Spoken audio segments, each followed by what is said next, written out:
Hovhannes Gevorkian, bonjour. Bonjour. Alors vous êtes représentant de l'Artsakh, mais on peut dire ambassadeur de la République de l'Artsakh. Non, enfin, c'est possible ou pas?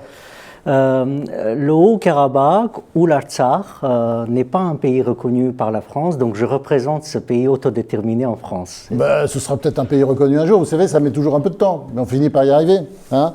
Les Français arrivent tard, mais enfin ils arrivent. Alors, quelle est la situation aujourd'hui dans la République de l'Artsakh?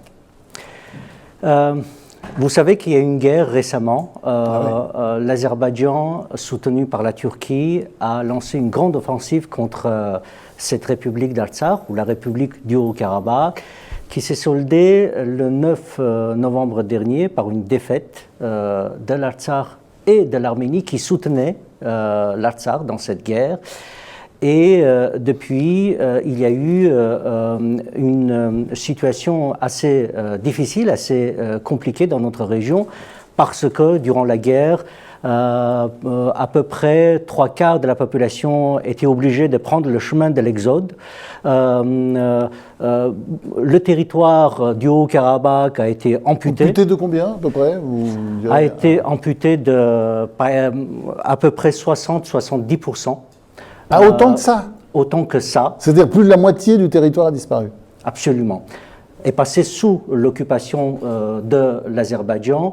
Et naturellement, aujourd'hui, les Arméniens qui vivaient sur ces territoires ne peuvent plus y retourner de peur de représailles par le pouvoir azerbaïdjanais. Alors aujourd'hui, les Arméniens, parce qu'on a compris, il y a la République d'Arménie à côté, le grand frère, qui fait que 10 millions d'habitants, c'est un petit pays quand même, moins de 10 millions d'ailleurs. Et puis vous, la République de l'Artsakh, il paraît qu'aujourd'hui, il n'y en a plus qu'entre 105 000 et 110 000 Arméniens qui sont revenus au Haut-Karabakh? Exactement. L'Arménie a 3 millions d'habitants. Le Haut-Karabakh, avant la guerre, 150 000, c'est une petite région. À la suite de la guerre, seulement 110 000 aujourd'hui sont présents. Parce que tout le monde ne peut revenir pour une simple raison, tout le monde n'a pas de maison, n'a pas de toit. Oui, il y a certaines des maisons qui ont été évidemment attribuées à l'Azerbaïdjan, hein, c'est ça? Absolument. Les Azerbaïdjanais étant investis ne peuvent laisser, donc aucun Arménien n'est en sécurité en Azerbaïdjan pour pouvoir revenir et retrouver sa maison abandonnée. Est-ce que vous pensez que l'Artsakh pourra retrouver bientôt sa vie d'avant? Je suis persuadé que l'Artsakh très vite retrouvera une forme de stabilité parce que il y a cette envie de la population, 110 000 qui sont retournés aujourd'hui alors qu'il y a toutes les difficultés du monde, si vous me permettez l'expression, et il y a en plus une incertitude quant à une perspective politique. Perspective aussi concernant le statut du Haut-Karabakh, 110 000 personnes qui reviennent, cela montre à quel point cette population arménienne veut rester, créer, se développer sur ce territoire. Enfin, il faut tout refaire parce que par exemple, on a appris récemment qu'il y avait par exemple, il restait plus que 40% de la population des bovins par exemple. Il y a pratiquement plus de cheptel, quoi. Exactement. C'est la raison pour laquelle je voudrais aussi le dire et profiter de cette occasion pour remercier pour cet élan de solidarité qui s'est manifesté partout dans le monde en faveur de l'Artsakh, que ce soit par les Arméniens de la diaspora, mais au-delà des Arméniens de la diaspora, aujourd'hui encore pour la reconstruction et la réhabilitation de l'Artsakh, beaucoup d'amis, d'origine arménienne ou pas, sont à nos côtés pour pouvoir nous aider à nous reconstruire. Bon, on ne va pas se cacher quand même, l'Artsakh ou le Haut-Karabakh, comme vous voulez, c'est une terre pauvre. Il n'y a pas de matière première, vous n'êtes pas comme l'Azerbaïdjan avec plein de pétrole. Donc, sur quoi ça peut reposer? Alors, il y avait le tourisme un peu qui existait auparavant, mais il n'y a plus rien maintenant, c'est plus possible. Comment vous voyez, quand est-ce que l'Artsakh pourra reprendre une vie normale? C'est vrai. Je pose toujours cette question parce que ça peut durer, vous savez, les après-guerres, ça peut durer 1 an, 2 ans, 3 ans, ça peut durer un certain temps. Naturellement, vous avez raison. La terre de l'Artsakh n'est pas riche, le sous-sol de l'Artsakh n'est pas riche comme l'est le sous-sol de l'Azerbaïdjan, mais vous conviendrez que ce n'est pas le seul endroit sur cette planète où le sous-sol est pauvre, mais tout de même, les nations réussissent à construire des États assez stables et puissants. Et donc nous espérons qu'avec la stabilité politique que nous voulons que nous appelons, à laquelle nous aspirons, nous permettra rapidement, avec l'aide de nos amis et avec l'aide de l'Arménie naturellement, de tourner cette page et aller de l'avant. Alors, le président, votre président, le président de la République de l'Artsakh ou du Haut-Karabakh araïque, Aratunian, oui. Lui, il voudrait savoir le nombre de prisonniers qui sont encore entre les mains des Azerbaïdjanais et des Turcs. Vous pensez que ce problème-là pourrait être réglé? On est quand même, cette guerre est terminée depuis longtemps et il reste encore beaucoup d'incertitudes là-dessus, sur le sort de beaucoup de prisonniers. Sont-ils morts, ne sont-ils pas morts? Absolument. L'Azerbaïdjan ne met pas en pratique ou ne met pas en œuvre les dispositions de l'accord de cessez-le-feu du 9 novembre dernier. Un des points de disposition de cet accord était que les prisonniers devraient être échangés tous contre tous. Sauf l'Azerbaïdjan est revenu sur sa parole donnée. Et ce n'est pas la première fois, et a refusé de libérer... Sans de marchandage. Mais est-ce qu'ils existent aussi, ces prisonniers? Parce qu'on a vu beaucoup de scènes de vidéos où ils étaient littéralement massacrés, torturés, décapités, les prisonniers, les prisonniers de guerre. Il y a deux choses. D'abord, les prisonniers de guerre effectivement, réellement existent, et aujourd'hui l'Azerbaïdjan fait tout pour ne pas rendre ces prisonniers de guerre, pour envoyer un message clair. Le Haut-Karabakh ne peut avoir de forces armées sur son territoire. À partir du moment où le Haut-Karabakh aura des forces armées sur son territoire, l'Azerbaïdjan envoie ce message que ces forces armées seront capturées et considérées comme des prisonniers de guerre ou, comme ils le disent, des terroristes. C'est la raison pour laquelle l'Azerbaïdjan aujourd'hui ne libère pas ces prisonniers de guerre en conditionnant le fait par cette envie qui ne veut pas voir les Arméniens du Karabakh se protéger. Donc, moins ces Arméniens du Karabakh seront protégés, plus facile sera la tâche de l'Azerbaïdjan finir le travail, si je peux m'exprimer ainsi. D'autre part, pendant la guerre, nous avons vu... Donc, vous voulez dire c'est la terreur qui continue, quoi. C'est la terreur qui continue, et c'est la terreur fait partie de cette stratégie mise en place depuis fort longtemps par l'Azerbaïdjan et surtout pendant la guerre où nous avons vu des décapitations, où nous avons vu des humiliations, où nous avons vu des exactions atroces, surtout filmées par les forces militaires azerbaïdjanaises et avec fierté diffusées sur Internet. Nous avons vu cela avec les extrémistes de Daesh ou de l'État islamique. Oui, qui ont participé à cette guerre d'ailleurs, avec la Turquie et l'Azerbaïdjan. Qui ont participé en tant que mercenaires. Ils étaient payés par la Turquie et par l'Azerbaïdjan pour combattre les Arméniens. Et nous avons des prisonniers de guerre aussi, de ces mercenaires. Donc, combien ça fait de prisonniers de guerre? D'après vous, ceux qui sont toujours vivants, ça fait combien? D'après nos calculs, ils sont plus de 200 personnes. Et vous-même, vous avez combien de prisonniers de guerre? Très peu. Les prisonniers de guerre que nous avons ne font pas partie des forces militaires azerbaïdjanaises. Ce sont justement ces quelques mercenaires que nos forces... De Daesh, enfin, c'est-à-dire des djihadistes. Ces mercenaires djihadistes que nos forces ont pu capturer. Alors, le Premier ministre arménien Nicolas Pachinian, il a annoncé quand même qu'il y aurait une grande transparence sur cette guerre. Et il parle d'ailleurs de 1000 affaires criminelles, ce qui fait beaucoup. Des affaires criminelles, ça, c'est des cas de torture sur des prisonniers de guerre. C'est ça, non? C'est 1000 affaires criminelles dont il parle.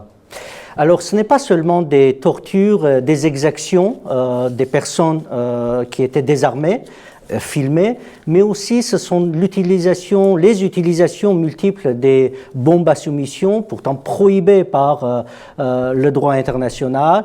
Ce sont l'utilisation des armes chimiques, ce sont les utilisations de phosphore oui, blanc qui infligent aux militaires et aux civils des blessures extrêmement profondes.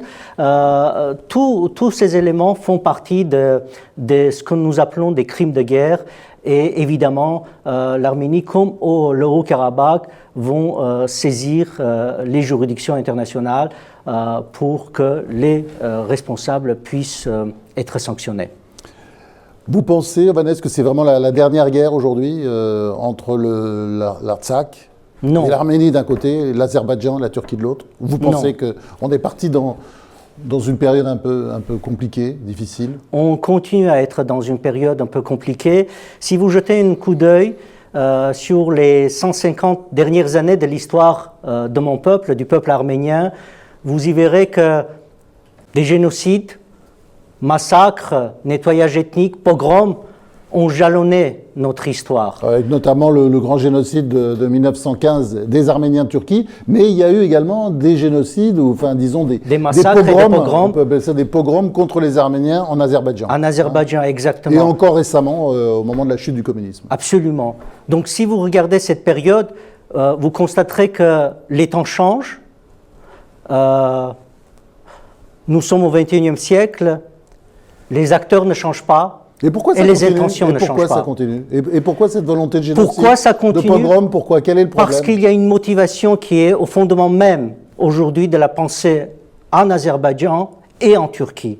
C'est cette pensée d'extrême qui a nommé comme bouc émissaire l'Arménien est un ennemi héréditaire. Donc supprimer cet ennemi, supprimer cet élément, et tout irait bien.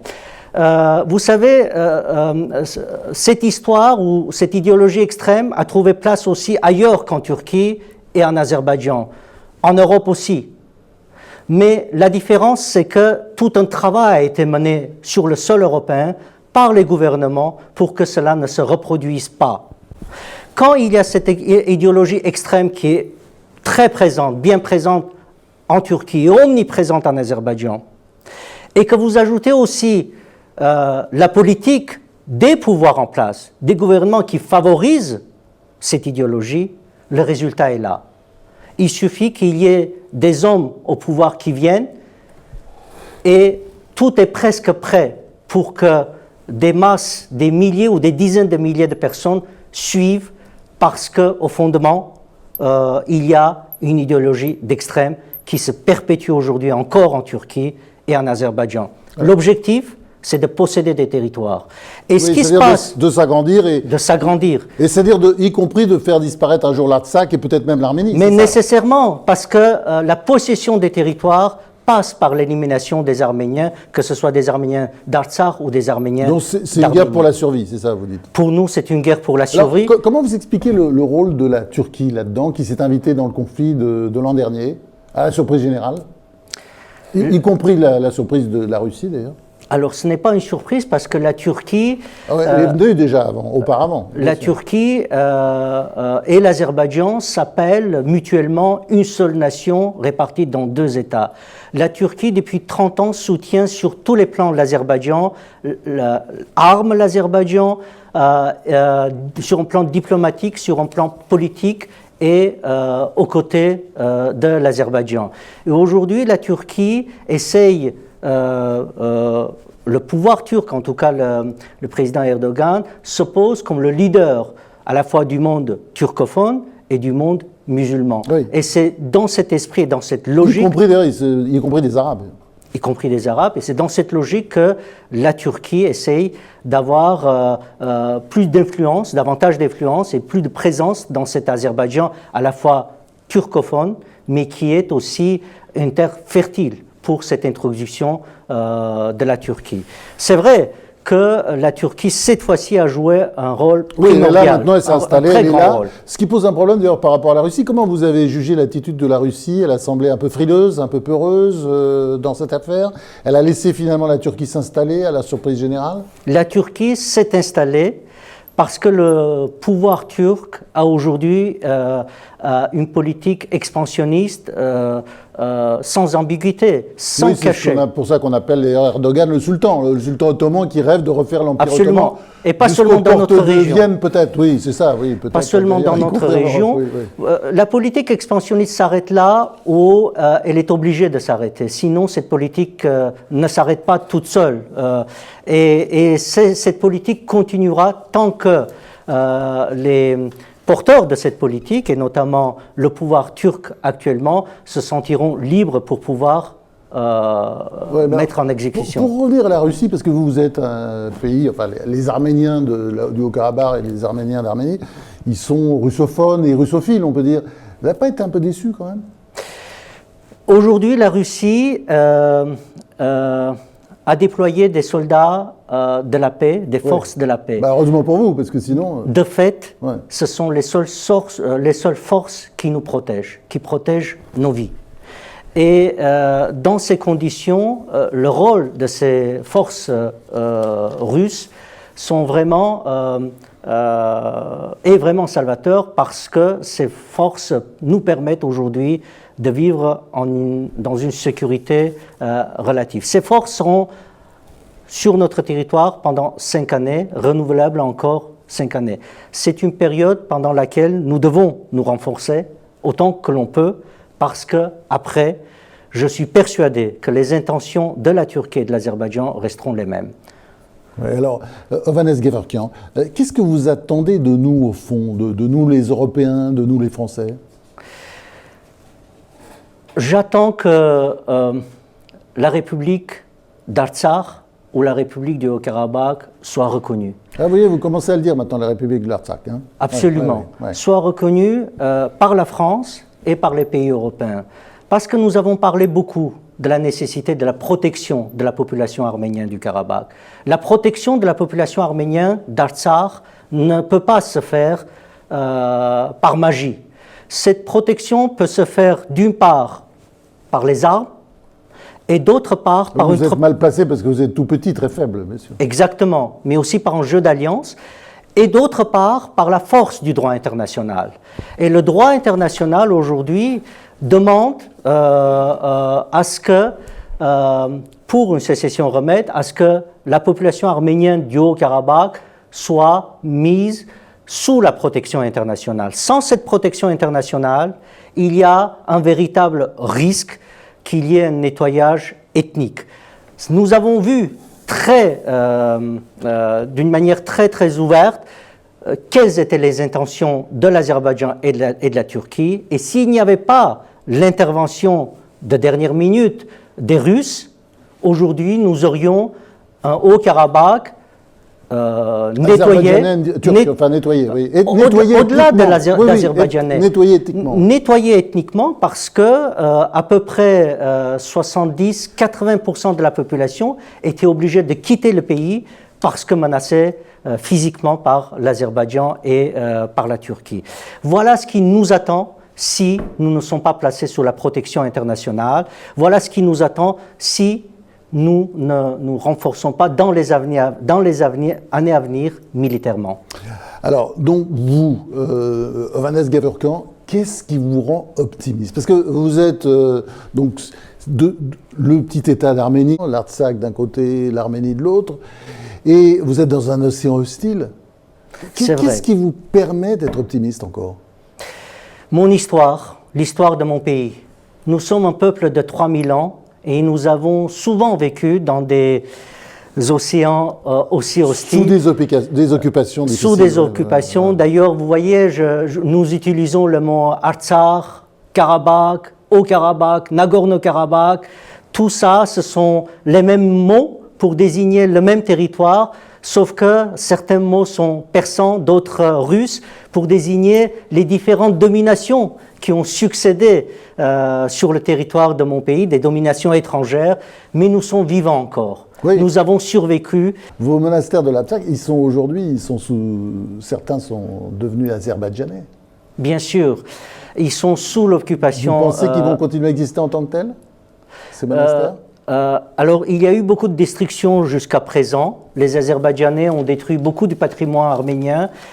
Il y a une véritable menace aussi sur ces monastères et ces églises qui se trouvent sous l'occupation azerbaïdjanaise. Et l'Azerbaïdjan aujourd'hui refuse de donner accès aux représentants de l'UNESCO qui souhaitent justement, parce que ce patrimoine est menacé, rendre visite et regarder l'état de ce patrimoine.